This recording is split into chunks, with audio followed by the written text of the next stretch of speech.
You got to smile so life can smile back.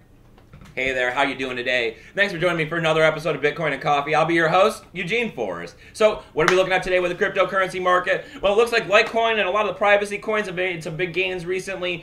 This may be because people are trying to stay ahead of the curve. A lot of people are going to be looking at privacy as the next big feature here in cryptocurrency. So we got a continuous market cap that's over $150 billion. We got $5.4 billion traded in the last 24 hours, and we got BTC dominance of 45.6%. We got an absolutely amazing BTC price right now of $4,324. Seeing some sideways movement at the moment.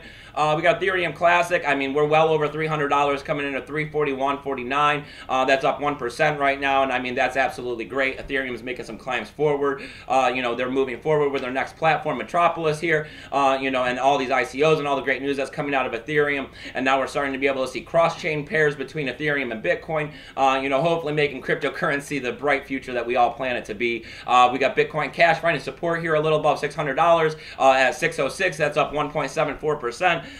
We're continuing to see more and more out of Bitcoin Cash and hearing news from these people. Only time's going to tell what happens with this market and whether or not they burn up and crash like everyone has expected them to, or if they end up sticking around and having some real value in the market. We got Ripple coming in today at 19.8 cents. That's down 1.7%. Ripple had made some big gains here recently, but that news that had come out about them having this conference wasn't quite as much as everybody was expecting it to be. So we've been seeing some pullback on that. Hopefully we'll turn around and see some good information coming out of this conference and pumping up the price.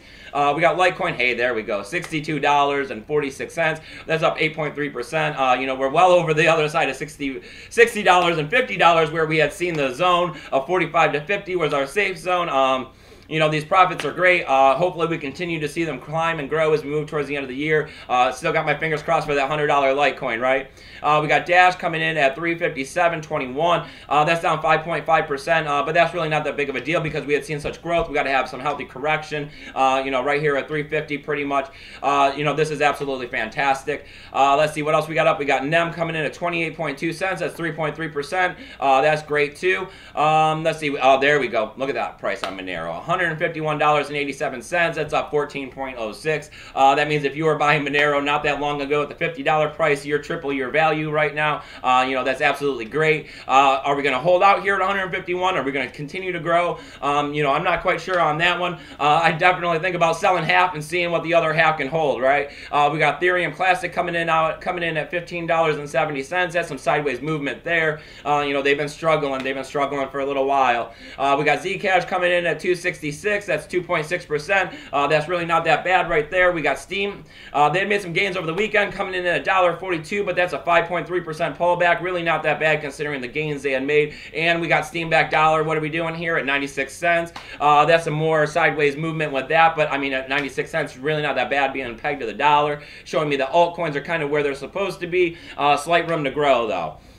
So, what are we looking at here on news for BNC? Well, I mean, first up, the kind of big news is that North Korean hackers reportedly attacked Bitcoin exchange in South Korea. They're saying that a lot of this may have potential to do with everything that's happening in the region, the potential war and all of that. They're saying that North Korea is, they've been poor due to the sanctions that's been put on them by the UN. They're saying that, the coal, industry in China has, caused them to have financial problems. And due to these financial problems, they could potentially be looking to cryptocurrency as a way to skirt their way around the sanctions and everything to be able to have resources to use to help fund the situation that they're doing over there. I don't know if this is really true or not, but I mean, that is definitely some out-of-the-box thinking, I guess I would say. Next up, we got the BTCE exchange. They reportedly are going to be reopening. I mean, this is great to see an exchange shut down and open back up. I don't know if I'm going to be throwing my money in there and trusting them yet, but I mean, time will tell what happens with this. They're saying they're going to be giving us daily updates on the situation. I mean, that's fantastic to, have a continuous source of news on what's happening so the people that are still invested in there can continue to trust what's happening with their money.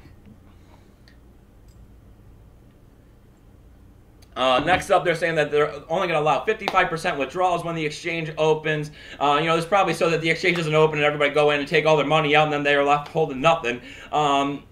They're saying that they received no documentation out of the United States, not allowing them to back open, not allowing them to do anything. They're saying that they're pretty much receiving this as just like an order or a warning now at this point.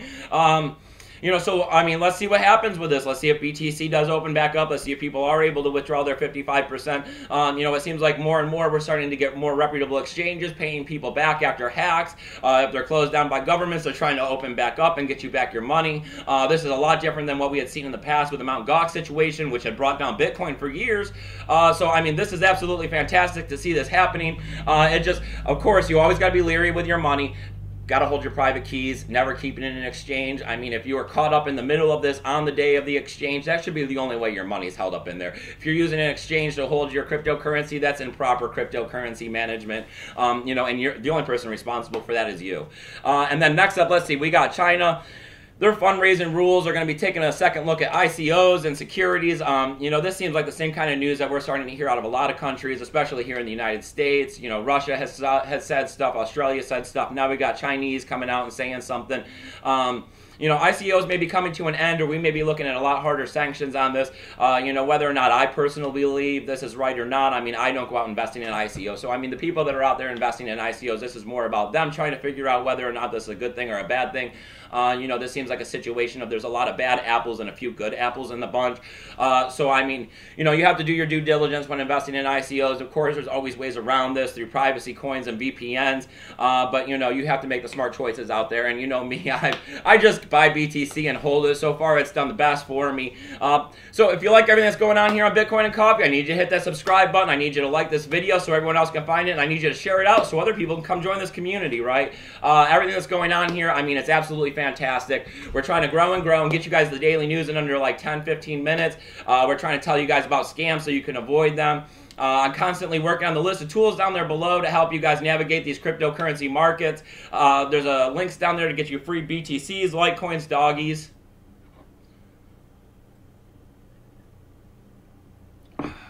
Sorry about that. And let's see what else we got down there. We got stuff to help you make better Steam posts. So, I mean, you got to get out there. You got to get that free cryptocurrency when you get it. As you can see, the price of Steam is increasing. You're on social media. So what's it going to hurt to get out there on Steam?